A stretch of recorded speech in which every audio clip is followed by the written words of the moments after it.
faire des parcs en ciment comme ça, pour moi c'était propre. Et arrivé à un moment, on dirait que le cochon il s'est gratté quoi, avec le ciment. Parce que j'avais pas mis le toit un peu plus haut comme ça. Et avec les petits toits, on voit quoi, ça faisait chaud quoi. Alors ça m'a permis aussi de faire les parcs tournants quoi. Je voyais que le cochon il se plaisait dans la boue quoi. Il aimait se baigner comme avant quoi. Alors j'ai mis à part les femelles quoi. Ils avaient du mal à revenir à se mettre sur pied quoi. C'est lavé 2 fois par jour. Le matin, hein, les cochons sont... Enfin, le parc est nettoyé. Et vers 15 h à peu près dans l'après-midi, vous revenez avec le jet. Là, c'est pour le cochon, pour le rafraîchir, hein, parce qu'il a chaud. Donc, il a sa petite douche tous les jours. Et ça permet de relaver le parc. Il est recommandé au maximum de laver 2 à 3 fois par semaine. Donc on est à 14 fois ici. C'est super important parce qu'on croit qu'on fait une bonne chose et non. Plutôt que de laver, de passer juste avec la pelle pour enlever les excréments et voire même un petit coup de balai brosse, ça serait déjà essayer de diminuer à une fois par jour à la rigueur. Juste simplement peut-être passer un petit coup d'eau sur les animaux à la rigueur s'il fait vraiment chaud. Mais limiter à une fois par jour, voire une fois tous les 2 jours, ça serait peut-être bien aussi. Et justement, ça limiterait aussi l'eau. Je trouve que les parcs, ils sont superment bien construits. Un parc, c'est très important, ça se divise en 3 parties. On a la première partie, le premier tiers, où il faut mettre l'alimentation des animaux. Donc là, c'est grosso modo ce qu'on a. Le deuxième tiers de la partie abreuvement et le troisième tiers, et là on se rend compte que les animaux vont toujours faire leurs besoins au fond des parcs. C'est super important d'éviter l'humidité et le courant d'air parce que ça c'est le pire ennemi du courant. Do you ever have any problem with maybe parasites or something? Est-ce que vous avez quand même des problèmes de parasites sur les cochons? Once you go intensive, then it's more likely that you will get some. Je voulais vous poser la question parce qu'à partir du moment où vous allez passer à un rythme de production plus intensif, vous risquez d'avoir des problèmes de parasites. But I think because you're using rotation as well, you probably will have less problem with that parasites. Yeah. Dans la mesure où vous utilisez un système tournant, vous devriez en avoir moins tout de même. De toute façon, à Wallis, tu ne peux pas arriver à élever tant de cochons quoi. Tu resteras au maximum comme ce que j'ai fait quoi. Parce que c'est pas un grand pays, tu ne peux pas élever tant de cochons que pour la coutume. Pour la commercialisation, tu peux le faire. Mais pour la coutume, ça te coûte trop cher. On va rester à ce rythme-là pour pouvoir survivre. Because you know the work we are doing, it's about the environment and about health issues. On s'intéresse aussi aux questions environnementales et sanitaires, comme vous le savez. For the improvement of the design, the drains in the back, so that the waste can be washed and then piped out to like a septic tank. Est-ce que vous avez envisagé de récupérer les effluents à l'arrière des parcs avec un système de drainage qui permettrait de déverser tous les effluents dans une espèce de fosse septique pour des raisons environnementales? Non. Non, j'ai pas voulu faire une fosse. Pourquoi? Parce que là, comme vous voyez, là, on appelle ça le toutou, c'est pour faire le tapas.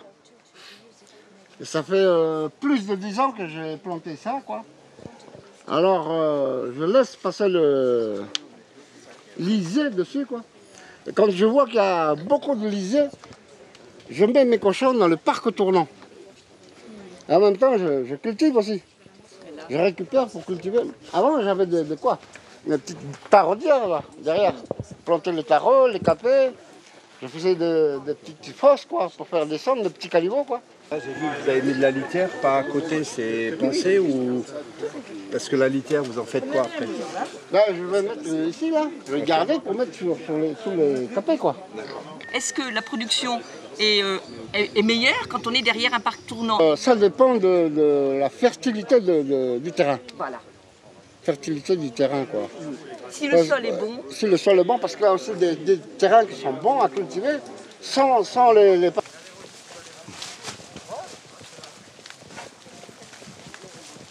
Là, on est sur l'année 1, 2, 3.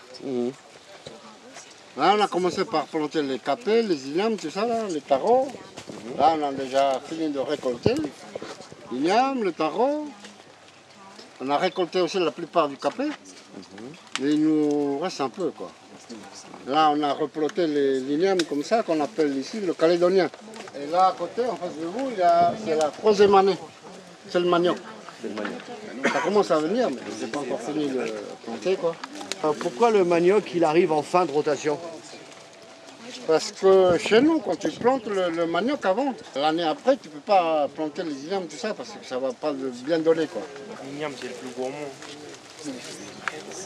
Le manioc, il prend tout ce qui reste dans le sol. Et puis vous allez prendre les tarots d'ici pour replanter sur la partie qui est aujourd'hui en parc tournant avec des ignames, c'est ça, hein? Là, c'est l'année 2, ça c'est l'année 3. On a aussi une façon de faire chez nous, quoi. C'est tu plantes le taro ici. Il y a aussi la tarodière. Pour mieux avoir pour avoir de beaux tarots, quoi, tu amènes les rejets de la tarodière pour les planter sur ce côté-ci, quoi. Et tu fais descendre le rejet qui est ici pour planter dans la tarodière. Est-ce que vous arrivez à estimer le prix de revient du cochon sans parler du temps de travail, mais est-ce que vous avez à peu près 30 à 40 000 francs de charge en alimentation, etc. ou pas? Ou plus ou moins? Le sac de granulés, ça part de 2000 à 3000 et quelques. Vous prenez combien de sacs par an Moi, pour votre élevage? Gagner des sous avec un cochon, je ne gagnerai pas de sous. Pourquoi? Parce que pour nourrir mes cochons, par mois, je consomme 120 000 à 140 000 francs d'aliments. Les parcs tournent, ils viennent fertiliser et on a un système de rotation des parcelles qui normalement est sur 5 ans. Donc première année, c'est le parc tournant, deuxième année, c'est l'igname, avec en association, on verra ça demain, le capet et le taro. Après, c'est le manioc. Et puis après, il y a 1 ou 2 ans, selon les parcelles. Voilà, c'est ce qu'il disait. Il me faut une parcelle. Enfin, selon les disponibilités en termes de parcelles, eh bien, on laisse un peu en jachère. Et puis, hop, on remet les parcs tournants et le système tourne, quoi. On a vu qu'il y avait essentiellement une place importante pour la coutume, un peu est commercialisée quand même, et l'autoconsommation. Est-ce qu'une grande partie de l'élevage est consommée par la famille? Ouais. La plupart est consommée par la famille, quoi. Pour les petites fêtes, les anniversaires, tout ça, là. En famille, quoi. On s'est réunis, on tue 1 ou 2 petits cochons pour la nourriture, quoi. C'est plutôt les petits cochons qui sont autoconsommés. Oui, et pour la coutume, c'est plutôt les gros. Ouais. Et les gros, ça veut dire jusqu'à quel poids? Oh, ça peut dépasser les 300 kilos. Ah ouais, ça peut dépasser les 300 300 kilos. 300 kilos, 200, 250.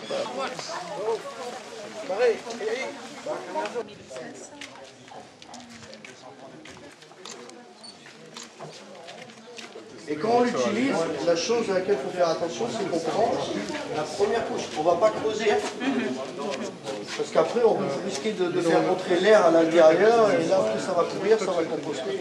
J'adore regarder les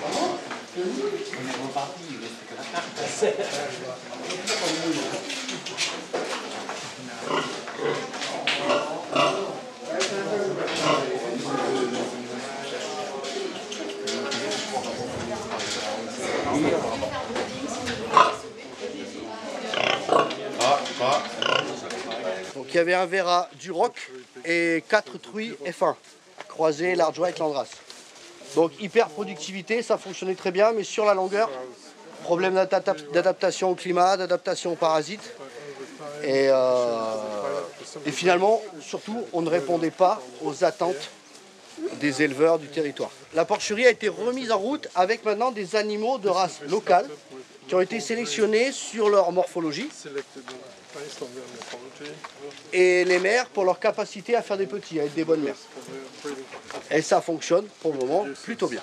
Je ne vais pas revenir sur la technicité de l'élevage, je vais appuyer sur la valorisation des effluents. Donc tous les animaux sont sur caillebotis à l'intérieur. Donc tout tombe dans des préfosses et tout est collecté justement dans la fosse principale sur laquelle vous êtes. qui fait 20 mètres cubes.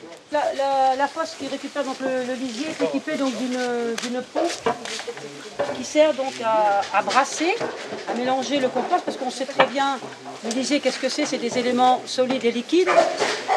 Donc les éléments solides ont tendance à tomber dans le fond de la fosse et les éléments liquides à remonter. Donc pour pouvoir avoir et mettre sur le compost du lisier de bonne qualité, il faut qu'il soit brassé.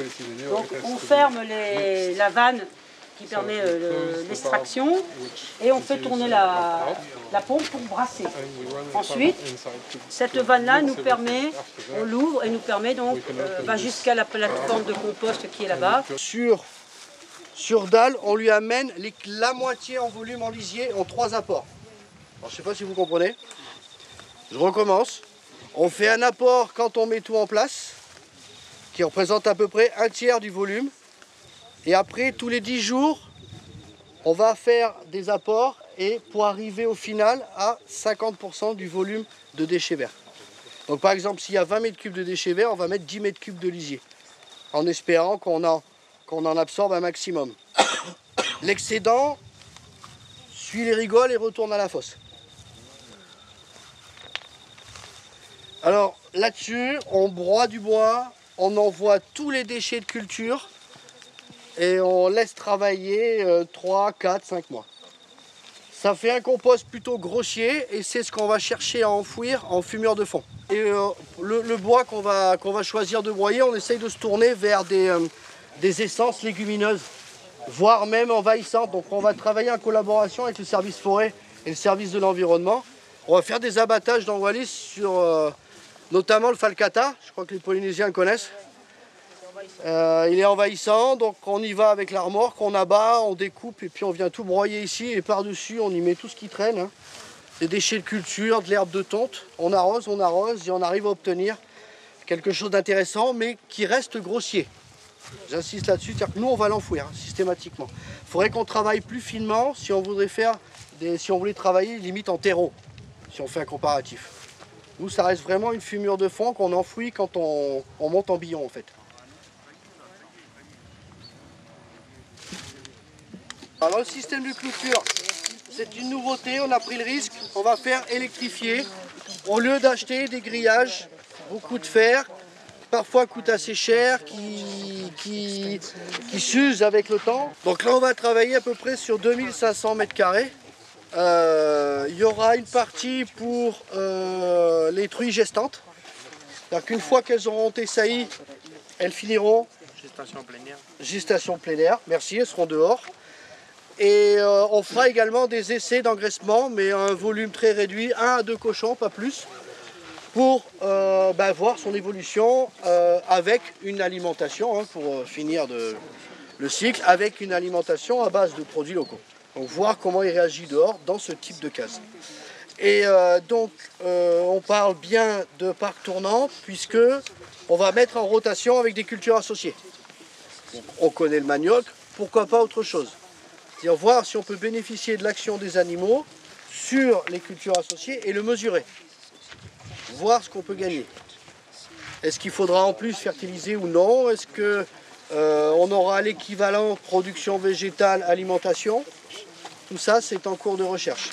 Notre idéal, bien sûr, ce serait d'avoir d'un côté une parcelle qui soit capable de nourrir l'équivalent cochon de l'autre côté. Like in the Solomons, we use Kumara garden.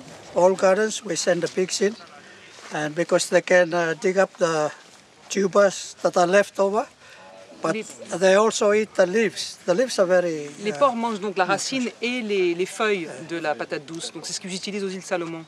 Là, oui. Donc la patate douce, elle est directement avec les animaux.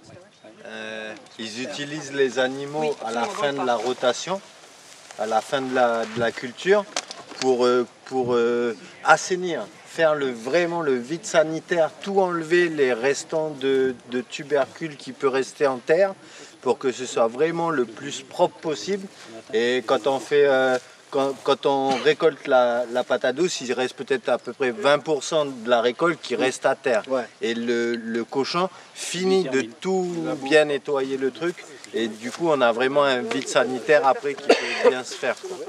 L'intérêt au niveau d'Intègre, c'était donc déjà de montrer le type d'élevage, le bâtiment, et donc la nouveauté sur le territoire, donc les parcs tournants. Donc électrifiés, puisque sur le territoire il n'y en a pas. Donc c'était donc pour montrer aux différentes personnes comment on installe des clôtures mobiles, donc des parcs tournants électrifiés. Alors les actions à venir pour l'exploitation, donc sur la partie élevage porcin, c'est d'améliorer un petit peu la partie génétique et de remettre un petit peu de sang frais. Donc on va redévelopper l'insémination artificielle, donc faire venir de la semence de porc de Nouméa, entre autres, donc l'amélioration génétique, et puis donc de tendre vers l'autonomie alimentaire sur le territoire, élever des cochons en les alimentant avec des produits locaux, type manioc, patate douce, voilà, entre autres. Cela rentre dans les objectifs de la mission Intègre, du fait que l'on utilise, on valorise déjà des produits locaux, et surtout donc dans la partie environnementale, donc on va limiter la production d'effluents toxiques type lisier. Voilà, donc ça a un effet aussi sur l'environnement et limiter donc la pollution de l'eau par la fabrication donc et la concentration de lisier.